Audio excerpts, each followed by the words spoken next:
Après 2 ans de discussion, le Fonds monétaire international et le Congo viennent de conclure un accord financier. Le FMI a annoncé le jeudi dernier qu'il accordera 448,6 millions de dollars sur 3 ans au Congo pour relancer son économie. Une annonce diversement interprétée dans les rues de Brazzaville. C'est une bonne chose que le FMI puisse cette fois-ci penser au Congo pour donner cet argent, et je crois que cet argent va nous aider en période de crise. C'est vrai que nous venons de s'endetter encore, mais au-delà, c'est pour un peu améliorer ce qui s'était pas fait auparavant peut-être. C'est tristement désastreux pour nous les citoyens lambda, dans la mesure où nous estimons que nous n'avions pas besoin de cet accord-là pour juguler la crise qui prévaut. Ce dont nous avons besoin, c'est de rapatrier les fonds vautours planqués dans les paradis fiscaux et diversifier réellement notre économie. Bonaventure Boudika, député de la 3e circonscription électorale de Makele-Kele, membre de la commission économie et finances de l'Assemblée nationale, pense que cet accord permettra au Congo de rétablir les équilibres macroéconomiques. Le FMI, on ne le dit jamais assez, le FMI en réalité offre à notre pays, à partir de cet accord, offre à notre pays, non pas, il ne faut pas voir ça en termes d'argent, le FMI accorde à notre pays de la crédibilité.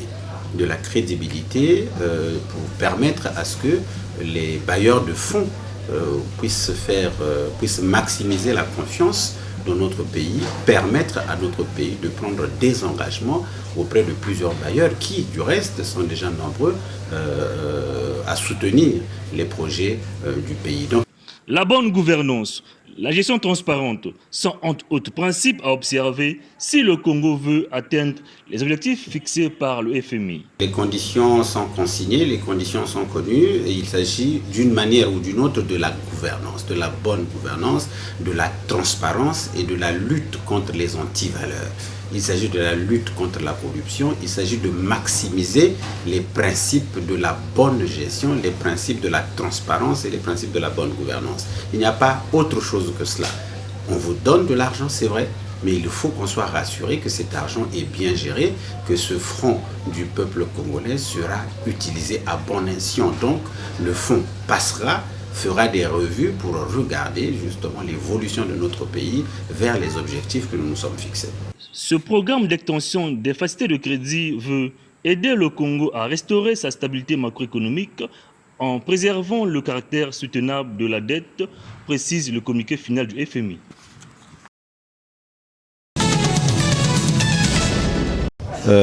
Les populations sont en difficulté, vous voyez que la voie n'est plus praticable, les taxis ne peuvent plus passer, vous avez des difficultés en saison de pluie d'avoir un taxi qui vous amène dans Diata parce que le réseau routier est complètement défectueux et long. Et je crois que dans les jours qui vont venir, les décisions vont tomber pour réparer justement comme la population l'exige. Il a dit, il a fait.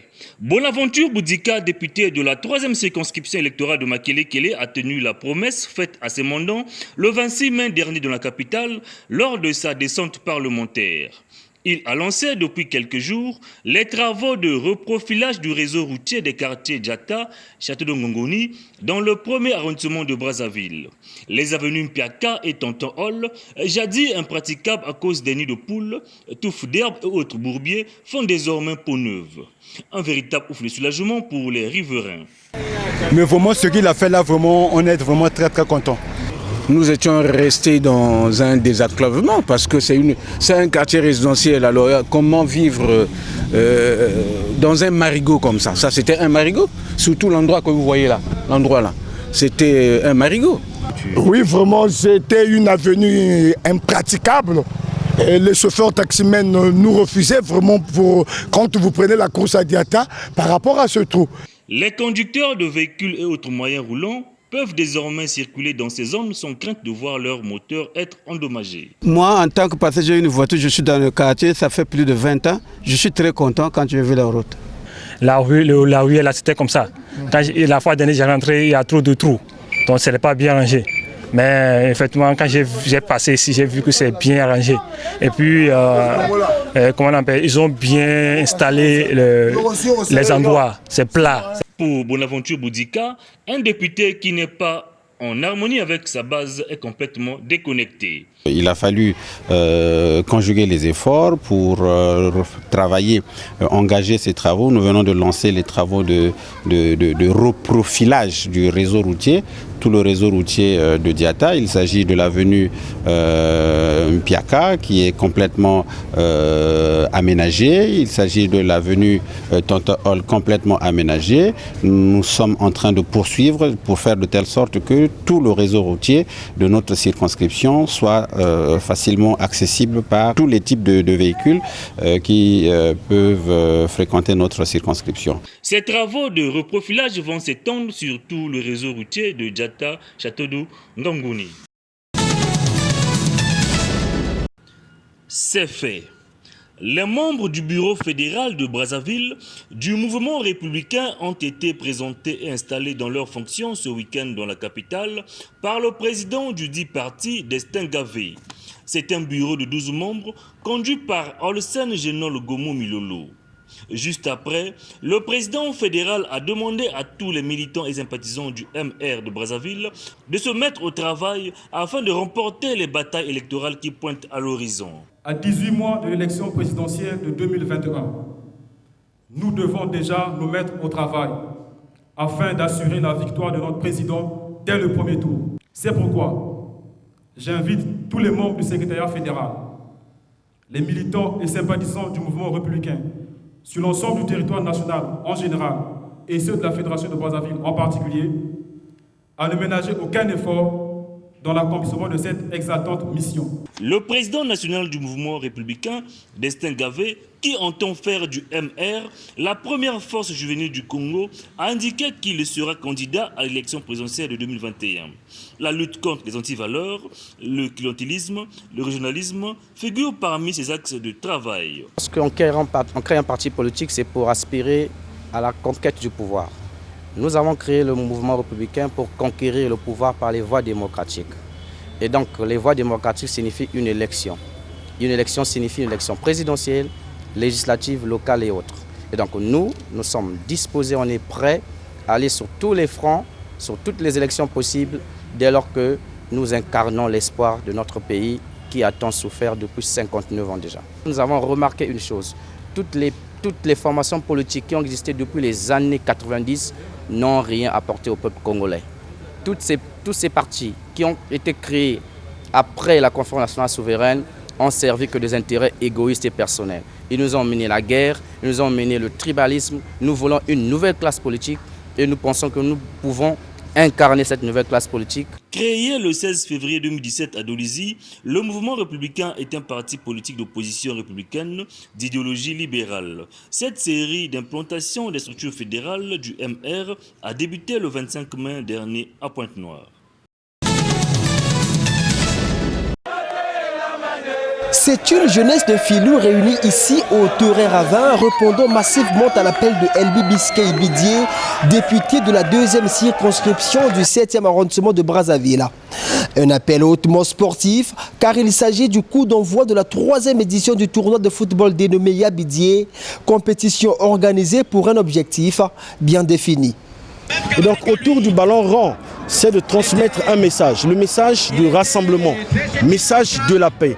Et pour moi aussi, une façon de rassembler les jeunes pendant cette période, que les jeunes ne soient pas oisifs, qu'ils viennent, qu'on reste ensemble pendant toute cette période. Soutenu par ses collègues députés et conseillers municipaux, Elbe Fidel Bidier, à qui les sages d'un filou ont donné la clé de cet arrondissement, a officiellement donné le coup d'envoi de ce tournoi, dont la 3e édition est encore plus innovante que les 2 précédentes.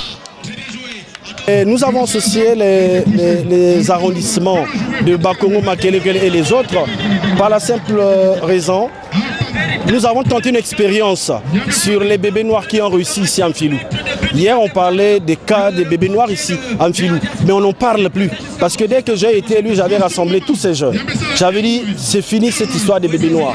Et c'est ce que tous nous avons constaté. Ça ne se passe, on n'a plus de bébés noirs ici en Filou. 40 équipes reparties en 5 groupes de 8, plus d'une centaine de rencontres de football pelote pour près d'un mois de compétition. Le terrain ravin et les populations d'Enfilou auront donc un bon moment de vivre ensemble autour de leurs députés. Le match d'ouverture a opposé le ténor du titre Avia Sport à la jeunesse sportive de la SECNA.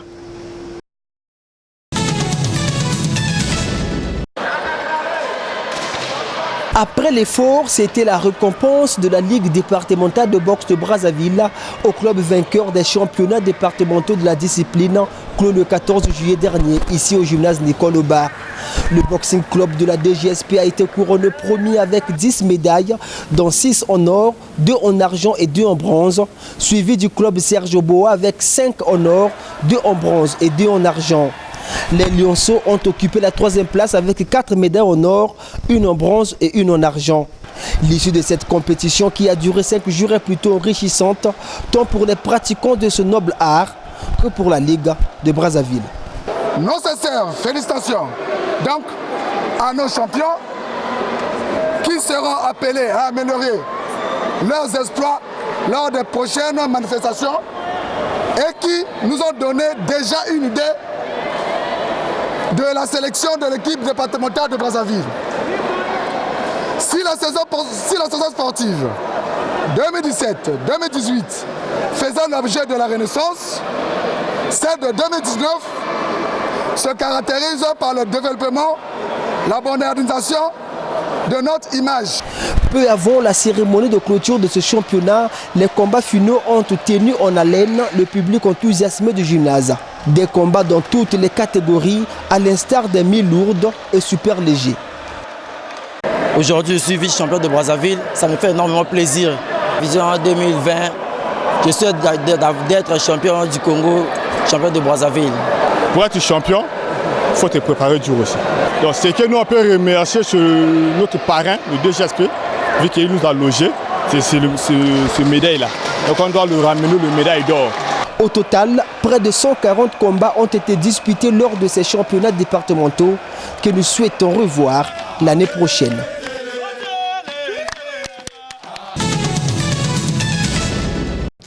Selon une source proche du dossier, 2 audiences portant sur la criminalité phonique auront lieu le 24 juillet courant à la cour d'appel de Pointe-Noire et au tribunal de grande instance de Djambala dans le département des Plateaux. Dans la ville Océane, il s'agit de 2 présumés trafiquants des produits de faune sauvage, un bijoutier et un vendeur d'objets d'art, arrêtés en flagrant délit de détention d'une centaine d'objets sculptés en ivoire et d'une 50aine de morceaux bruts des pointes d'ivoire qui vont comparaître. L'un est congolais et l'autre angolais. Le verdict pour cette affaire sera connu à l'issue de cette audience. À Djambala, dans le département des Plateaux, l'affaire concerne 5 présumés délinquants phoniques, tous de nationalité congolaise. 2 de ces 5 accusés avaient été arrêtés en flagrant délit de détention, circulation illégale et tentative de commercialisation de 4 pointes d'ivoire, synonyme de 2 éléphants tués. Les 3 autres sont poursuivis pour détention, circulation illégale et tentative de commercialisation d'une peau de panthère. Les verdicts pour ces 2 affaires seront connus sous peu. Pour mémoire, l'arrestation de ces présumés délinquants phoniques sont l'œuvre des directions départementales de l'économie forestière de Pointe-Noire et des Plateaux, avec le concours de la gendarmerie nationale, épaulé par le PALF, projet d'appui à l'application de la loi sur la faune sauvage. Il risque des peines allant jusqu'à 5 ans d'emprisonnement ferme conformément à la loi sur la faune et les aires protégées.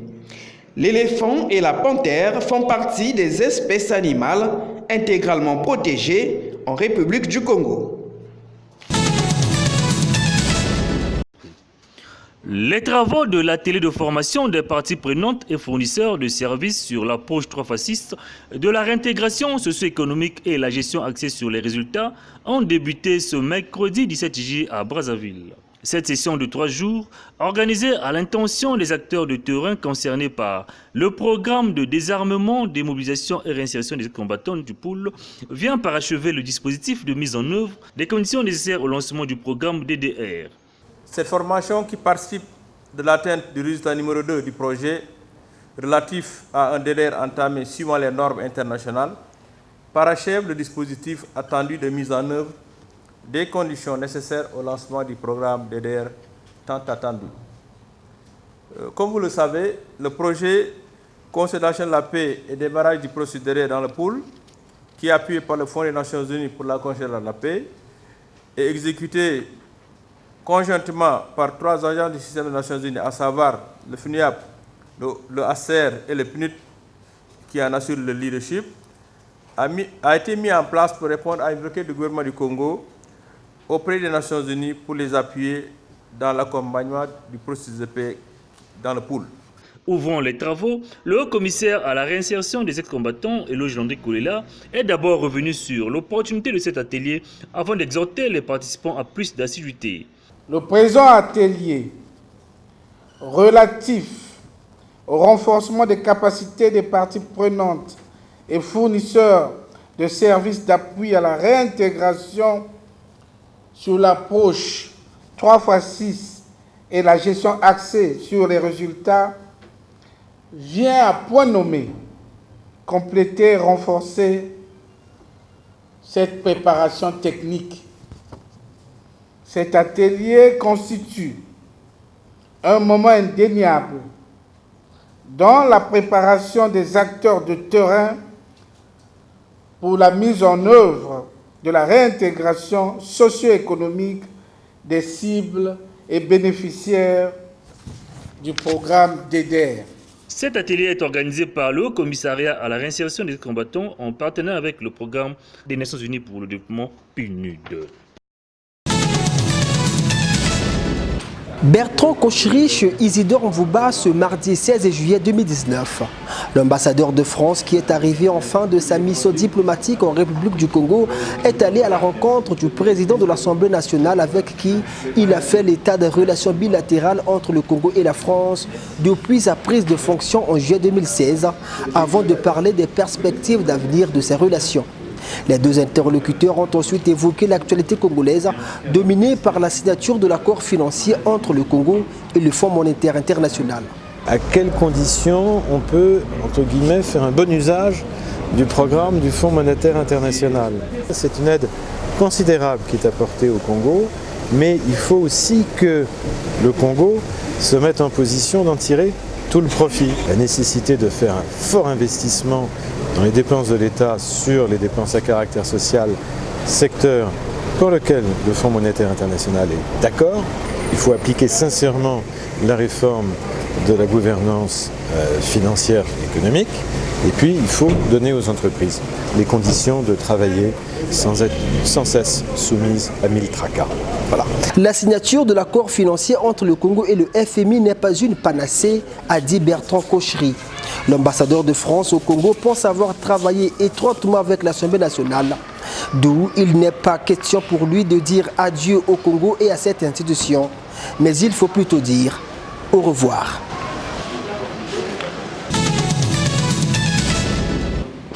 Bertrand Kochri chez Isidore Mvouba ce mardi 16 juillet 2019. L'ambassadeur de France qui est arrivé en fin de sa mission diplomatique en République du Congo est allé à la rencontre du président de l'Assemblée nationale avec qui il a fait l'état des relations bilatérales entre le Congo et la France depuis sa prise de fonction en juillet 2016 avant de parler des perspectives d'avenir de ces relations.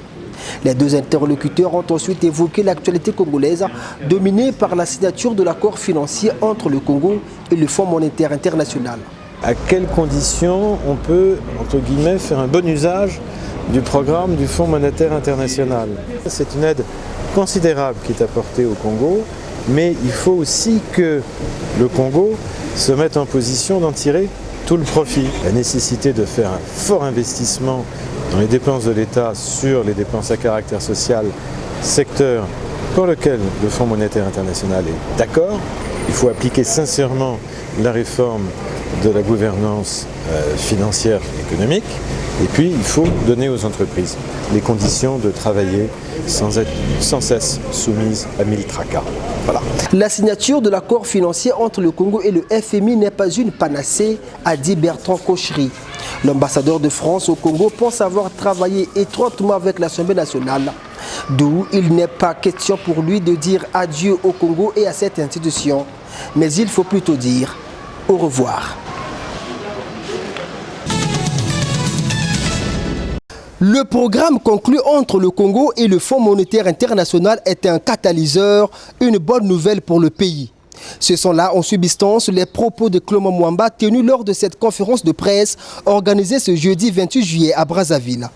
Ayant pour thème l'accord avec le FMI, ce face-à-face entre le Premier ministre et la presse nationale et internationale a permis au chef du gouvernement d'expliquer aux médias les contours de cet accord tant attendu devant permettre au Congo de relancer son économie. Le Conseil d'administration du Fonds monétaire a approuvé il y a exactement une semaine, le 11 juillet dernier, le programme du Congo, assorti d'une aide financière. Ce sont 448 millions de dollars que le FMI s'est engagé à débourser au profit du Congo dans les 3 années qui viennent, à condition bien entendu que les réformes prévues dans le programme soient mises en œuvre, ce que le gouvernement est fermement déterminé à faire. Cette aide soutiendra de manière décisive les efforts conduits par le Congo pour établir les équilibres macroéconomiques. Il est certes vrai que l'accord est désormais signé entre les deux parties, mais le Congo a encore des efforts à fournir car le pays doit respecter les conditions qu'il a acceptées afin de prétendre bénéficier des autres tranches d'argent prévues dans cet accord. Nous considérons que c'est un bon programme. On n'a pas à en avoir honte. Mais le programme, il est exigeant. Il faut qu'on montre que on renforce la confiance entre les équipes qui vont gérer un tel programme, donner de la légitimité à ceux qui vont exécuter ces mesures difficiles et enfin, qu'ils aient de la cohérence dans la manière de mener le programme. C'est absolument important. Ce sont au total 48 mesures que le Congo est appelé à mettre en œuvre dans 3 ans. Dans ceux-ci, le secteur social fait la une des préoccupations du gouvernement. La mise en bouche, là, qui est autour de 25 milliards, lorsque nous l'aurons, elle va aller dans les secteurs sociaux prioritairement. Donc ces dépenses, ces 25 milliards de mise en bouche, elles sont déjà pratiquement affectées. 80%, ça va aller dans le social. Le crédit alloué au Congo par le FMI est à taux zéro, c'est-à-dire pas d'intérêt, a dit Clément Mwamba, qui n'a pas évoqué les modalités ni la durée de remboursement de cette dette de près de 229 milliards de francs CFA. Le sélectionneur national de Diabourus senior football A', Barthélémy Ngatsono, a rendu public ce jeudi dans la capitale la liste des 26 joueurs locaux qui prendront part à la campagne de préparation des éliminatoires du championnat d'Afrique des Nations de football Cameroun 2020. Pour la phase éliminatoire, le Congo affrontera dans la deuxième quinzaine du mois de septembre prochain le vainqueur du match Tchad-Guinée équatoriale. Ces 26 joueurs convoqués débuteront leur préparation le 23 juillet prochain au stade Alphonse Massomba Déba. Gardien Ombanza, Ntila et Mavungo, le cheminot. Les arrières, Rosan, Mapembe, Bisiki, Ondongo Faria, Dégou, Ondongo Gilfin, Bakwa Karov, Saboukoulou, Danga, Vidibio de la cheminot. Les milieux, nous avons donc Maboto, OCT, Ngoma Duval, Etou, Moussa Hardi de la Chemino, Lundu Makese de la Chemino. Attaquant, nous avons Botamba, nous avons Kaya, Ngoyi, Mukombo, Ngombe Jaurès, Maleka de Veclob. Barthélémy Ngatsono revient sur le choix des joueurs convoqués. Nous avons tenu compte du fait qu'il y a Otto et l'Étoile du Congo qui vont en compétition. Donc on s'est dit que l'Étoile et Otto les deux équipes qui sont engagées en compétition africaine pourront nous apporter un plus dans le temps du jeu. Et en ce moment, nous allons nous atteler à mettre notre stratégie après avoir connu notre adversaire, parce que l'adversaire joue en août. Donc voilà un peu dans quels sont les motifs, n'est-ce pas, du choix de certains joueurs.